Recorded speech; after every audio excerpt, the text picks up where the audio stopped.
I never imagined I'd be telling this story, but sometimes life takes unexpected turns that force you to share the darkest moments of your past.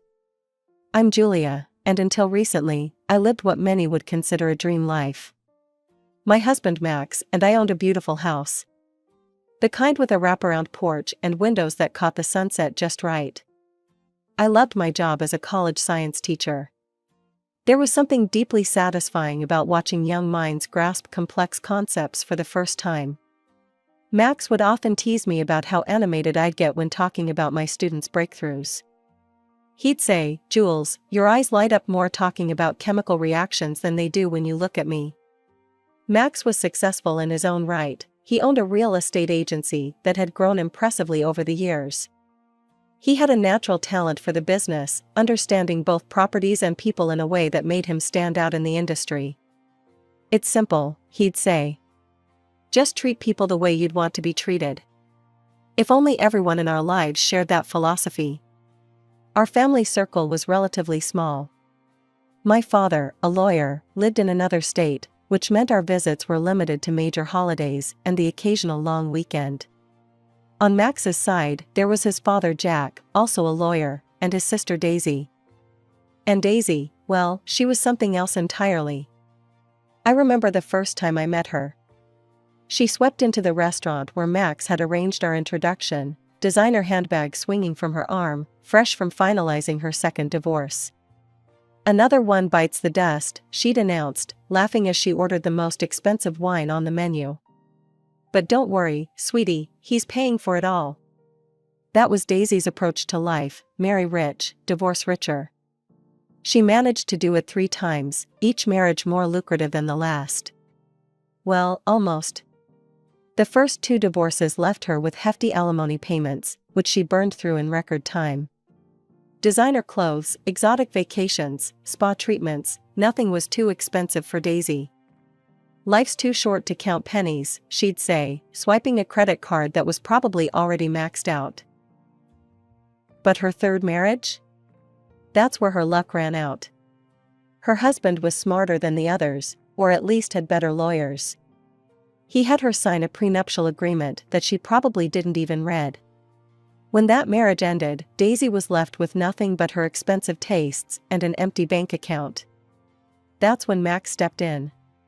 "She's my sister, Jules," he'd say whenever I questioned why we were paying her rent. "I can't just let her live on the street." So he covered her apartment, her utilities, most of her bills. I watched month after month as my husband supported his sister's lifestyle, unable to say no to family. Living with Daisy as a sister-in-law was like walking on eggshells, except the eggshells were designer brands and covered in champagne. From the moment I entered the family, there was tension between us that you could cut with a knife. "Oh, look who's here, our favorite professor," Daisy would announce whenever I walked into a room, her voice dripping with mockery.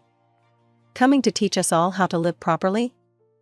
I never understood why she took such pleasure in antagonizing me. Maybe it was because I represented everything she despised: hard work, education, earning your own way in life. The tension would reach its peak at family gatherings, especially once Daisy had a few drinks in her. I remember one particularly uncomfortable Christmas party. Daisy was on her 4th martini, holding court in the living room like some self-proclaimed queen of cunning. "You want to know how to really succeed in life," she announced to everyone and no one in particular. "Watch and learn from a master." "Daisy, maybe you should slow down," Max suggested gently. "Oh, hush, little brother," she waved him off. "I'm educating your wife here. See, Julia, you spent all those years getting your fancy degree, and for what? I've never worked a day in my life, and I've had more luxury than you'll ever see." She loved telling stories about her conquests, especially when she was drinking. "Any man I want," she'd boast, throwing back another martini. "I could take any man right out of his happy little family. Done it twice already. It's like taking candy from a baby." The worst part was watching other people at these gatherings, especially younger women, actually listening to her like she was sharing some ancient wisdom. "You don't need books, honey," she'd say to anyone who'd listen. "You need strategy. These rich men?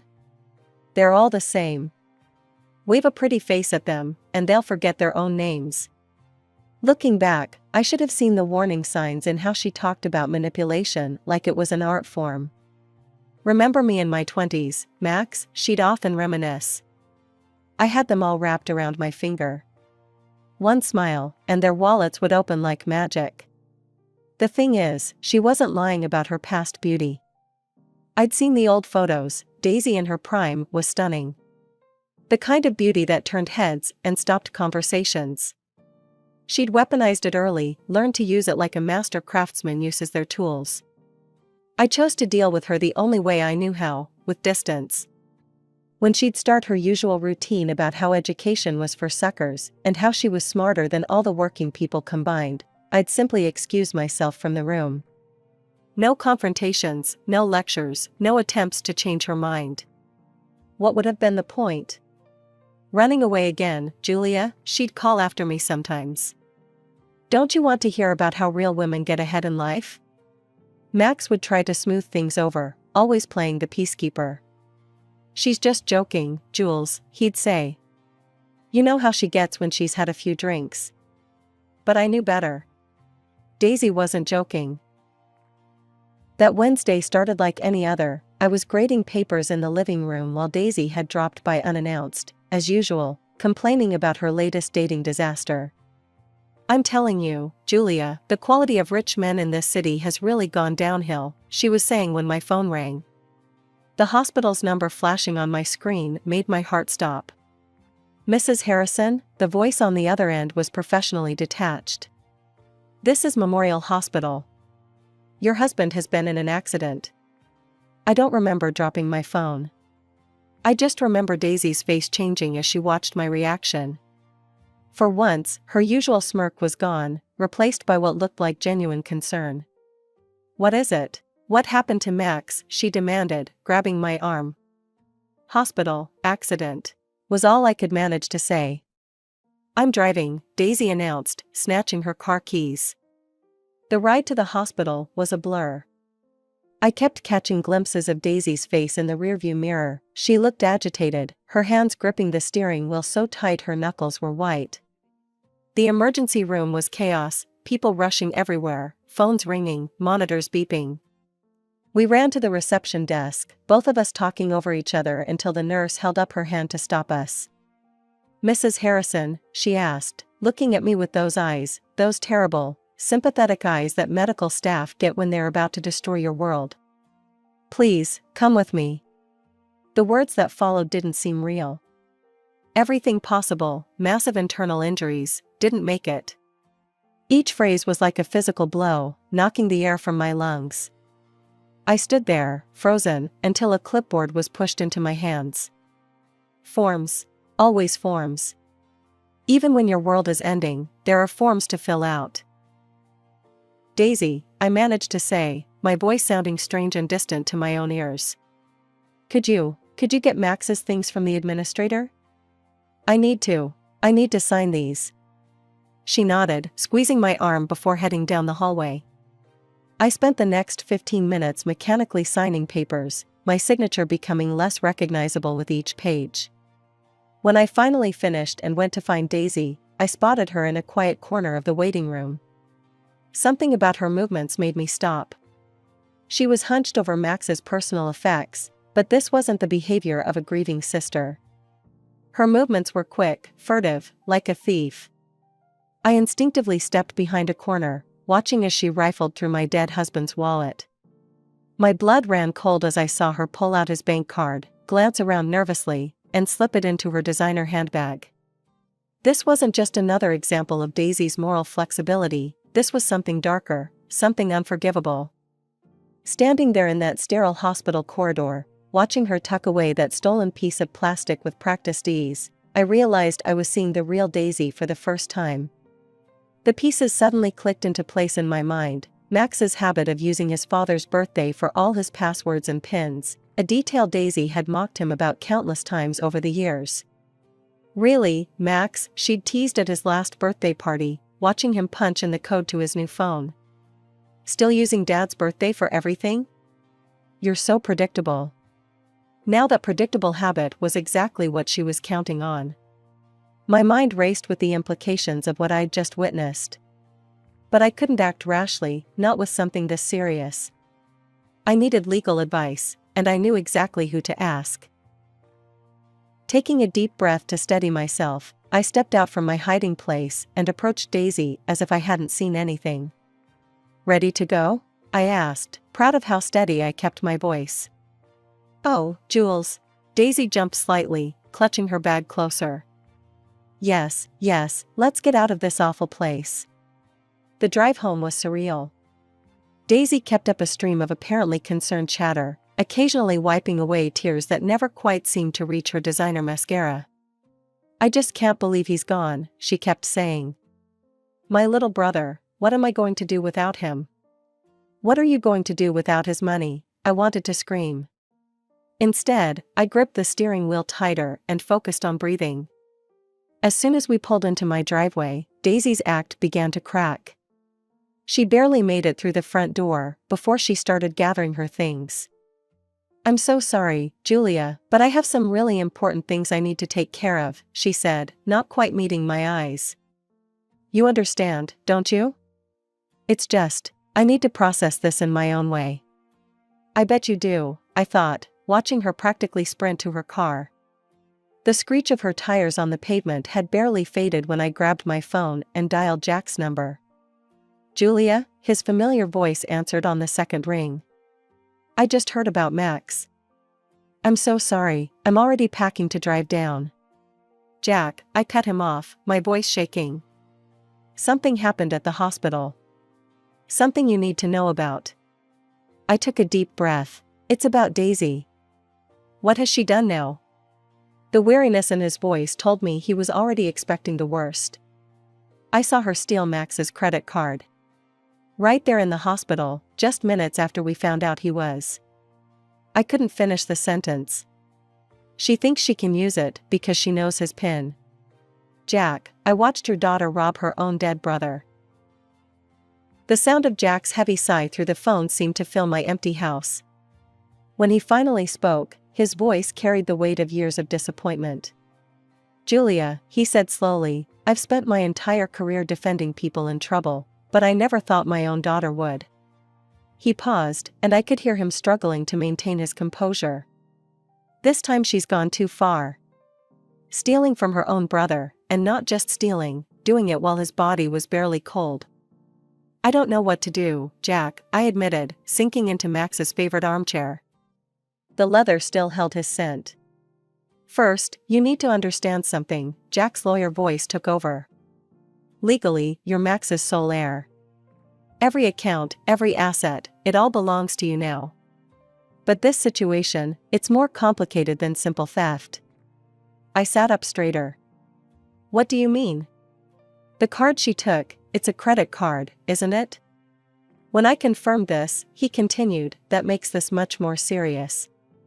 If she uses that card, she's not just stealing from family, she's committing credit card fraud. That's a federal offense, Julia. She could go to prison for this." The gravity of the situation hit me like a physical blow. "Prison? I hadn't thought about that. My daughter," Jack's voice cracked slightly, "has done many questionable things in her life. I've watched her manipulate and scheme her way through 3 marriages. I've seen her take advantage of Max's generosity time and time again.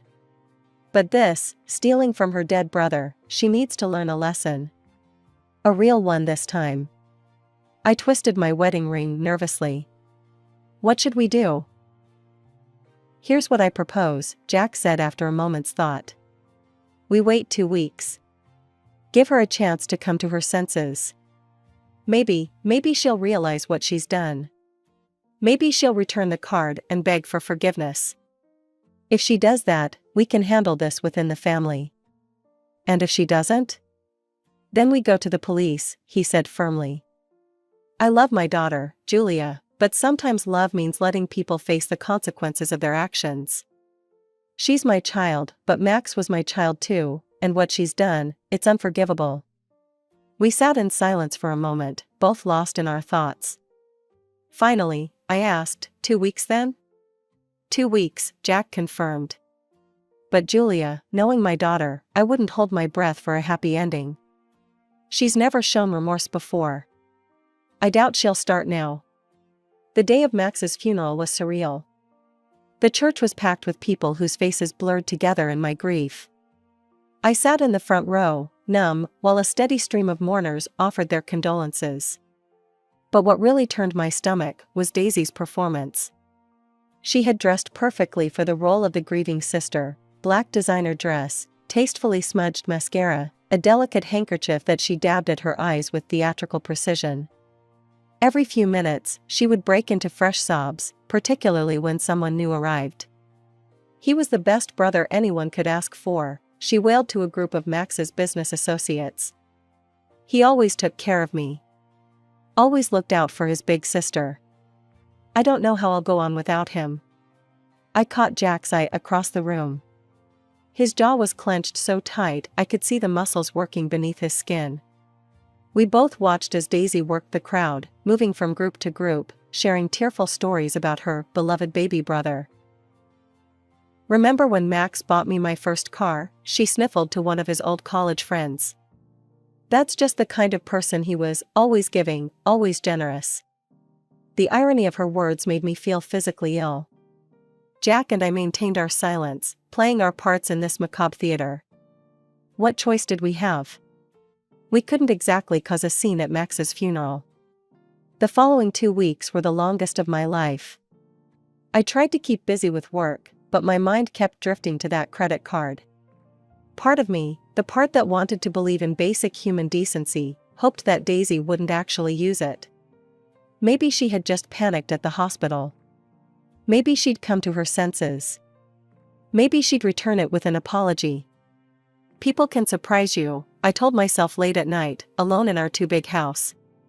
Maybe she's better than we think. Finally, after exactly 14 days, I walked into the bank.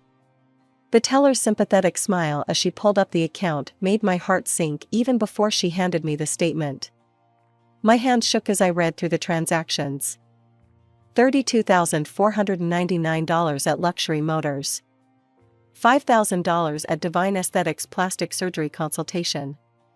$2,700 at Gucci. $1,850 at Louis Vuitton. $890 at La Maison Restaurant. The list went on and on, each line item a fresh slap in the face. Over $50,000 in total, spent in a 2-week shopping spree that would have made a Kardashian blush. I sat in my car in the bank parking lot, staring at the statement until the numbers blurred. Then I pulled out my phone and typed out a text to Daisy. "Hey, haven't heard from you in a while. Would love to catch up. Coffee at Riverside Cafe tomorrow at 2?" Her response came almost immediately, "Of course, missing you too." The little heart emoji at the end of her message made my blood boil. I called Jack next. "Did you get the statement?" he asked without preamble. "Yes, I'm meeting her tomorrow at Riverside Cafe. Will you come?" "Try to stop me," he replied grimly. It's time we showed Daisy exactly what kind of hole she's dug for herself. The Riverside Cafe was quiet that afternoon, just a few scattered customers nursing their lattes. I'd chosen a corner table, away from prying eyes and eager ears. Jack sat beside me, his legal notepad placed precisely in front of him, the bank statement tucked underneath. When Daisy swept in, 15 minutes late as usual, she was wearing new clothes I now knew had been purchased with Max's stolen credit card. Her face fell slightly when she saw her father, but she recovered quickly, plastering on her practiced smile. "Daddy, what a surprise," she exclaimed, leaning down to kiss his cheek. He turned his face away. That's when I saw the first flicker of uncertainty cross her features. "Sit down, Daisy," Jack said, his voice carrying the weight of 30 years on the bench. "What's going on?" she asked, sliding into the chair across from us. "Why do I feel like I'm being ambushed?" I took a deep breath. Something happened at the hospital the day Max died. His credit card was stolen. The color drained from Daisy's face, but she recovered quickly. Her eyes went wide with manufactured outrage. Stolen? Oh my God, that's horrible. It must have been one of those shifty doctors or nurses. You can't trust anyone these days. Really, Daisy? I said quietly. That's the story you're going with? What do you mean? Her voice rose an octave. Are you actually suggesting that I would steal from my own brother? On the day he died? How dare you? I loved Max. I would never. Jack cut her off by sliding the bank statement across the table. Then perhaps you'd like to explain how the thief knew to buy exactly your size at Gucci? Or how they knew to make an appointment at your favorite plastic surgeon? Daisy stared at the statement, her mouth opening and closing like a fish out of water. Then, like a cornered animal, she changed tactics. Okay, fine, I took the card. But it was Max's debit card. I'm entitled to some of his money. I'm his sister. I just took what would have come to me anyway. Nothing terrible happened here. Jack slammed his hand on the table, making the coffee cups rattle. Several heads turned our way, but he didn't seem to notice. Nothing terrible? He hissed. Daisy, that wasn't a debit card. It wasn't Max's money you were spending. It was a credit card. Do you understand what that means? You didn't steal from your brother's estate, you committed credit card fraud. That's a federal offense. I watched as the reality of her situation finally began to sink in. The color drained from her face again, but this time it didn't come back. Federal? What do you mean federal? Her voice had lost its defensive edge, replaced by the first real fear I'd ever heard from her. I mean prison time, Jack said flatly. Serious prison time. No, Daisy whispered, shaking her head. No, no, no. Daddy, please. I didn't know. I'll fix it. I'll sell the car. I'll return the clothes. I'll get the money back somehow. Please, you have to help me. You always help me. Not this time, Jack replied, his voice heavy with finality. I've spent your entire life cleaning up your messes. Max spent years supporting you, protecting you, making excuses for you. And how do you repay that loyalty? By stealing from him before his body was even cold. The legal proceedings moved faster than I expected.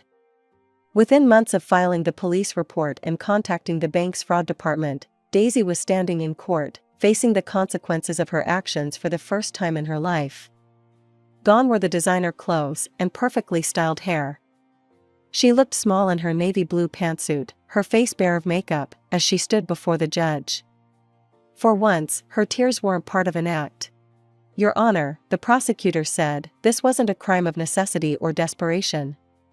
Ms. Harrison stole her deceased brother's credit card within hours of his death, before his body was even cold. She then proceeded to spend over $50,000 in a calculated spending spree, showing complete disregard for both the law and basic human decency. The sentence came down like a hammer, 7 years in federal prison. I watched Daisy collapse into her lawyer's arms, sobbing uncontrollably. Part of me wanted to feel something, pity, perhaps, or sadness. But I felt nothing except a grim sense of justice. Late at night, though, when the house is quiet and I'm alone with my thoughts, I sometimes question whether we did the right thing. 7 years is a long time. Did we go too far? Was there another way? But then I remember finding her rifling through Max's wallet in that hospital corridor. I remember how she spent that money without a second thought, shopping, dining, buying a new car while I was planning her brother's funeral. I remember every time Max defended her, supported her, loved her unconditionally, and how she repaid that love with theft and betrayal. In those moments, I know we made the right choice.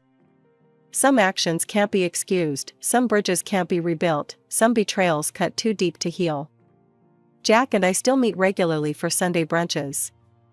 We rarely talk about Daisy anymore, there's nothing left to say. Instead, we share memories of Max and support each other through the grief. 3 months into her sentence, Daisy called me from prison. The collect call notification gave me pause, but something made me accept it. Julia? Her voice was small, broken. I'm so sorry. Please, I know I messed up. I know what I did was unforgivable. But please, can we talk? I need someone. Everyone has abandoned me. I thought about Max, about his generous heart and forgiving nature. For a moment, I almost wavered. But then I remembered the security footage the police had shown us, Daisy using his credit card at store after store, smiling, laughing, living it up while we grieved. You're right about one thing, Daisy, I said quietly. What you did was unforgivable. Don't call me again. I hung up and blocked the prison's number. Some people say time heals all wounds, that forgiveness sets you free. Maybe they're right. But some betrayals go beyond forgiveness, some actions destroy any possibility of redemption.